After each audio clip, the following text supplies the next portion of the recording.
আগের মতো হয়ে যাও শোনা। চলে যায় এখান থেকে। Best actor male Shakib Khan for Priyotoma. Superstar Shakib Khan খেয়ে দিল আরফান নিশোর পুরস্কার। এন্ড ভাই, সুপারস্টার শাকিব খান কিভাবে আরফান নিশোর পুরস্কার খেয়ে দিল সেটাই থাকছে ভিডিওর বিস্তারিত তথ্যে।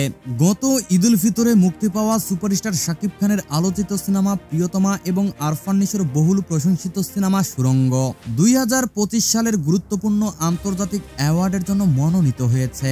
দর্শক ও সমালোচকদের মধ্যে তুমুল সাড়া ফেলা এই দুটি সিনেমা মুক্তির পর থেকেই আলোচনার কেন্দ্রবিন্দুতে ছিল।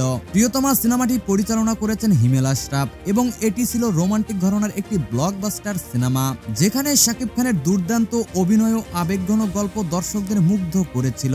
অপরদিকে সুড়ঙ্গ পরিচালনা করেছেন রায়হান রাফি, যা ছিল থ্রিলার ঘরানার একটি ভিন্নধর্মী সিনেমা। নিশোর চরিত্রের অভিনয় চমৎকার ও কাহিনী সিনেমাটিকে ভিন্ন মাত্রায় নিয়ে গিয়েছিল। 2025-এর অ্যাওয়ার্ড পুরস্কার কার হাতে যাবে তা দেখতে এখন শুধু সময়ের অপেক্ষা। তবে দুই সিনেমার মনোনয়নই বাংলা সিনেমার জন্য এক বড় অর্জন বলে বিবেচিত হচ্ছে। প্রিয় দর্শক, আপনি পুরস্কার কার হাতে দেখতে চান জানিয়ে দিন নিচের কমেন্ট বক্সে। পরবর্তী আপডেট পেতে চ্যানেলটিকে সাবস্ক্রাইব করে পাশে থাকবেন। সবাইকে ধন্যবাদ।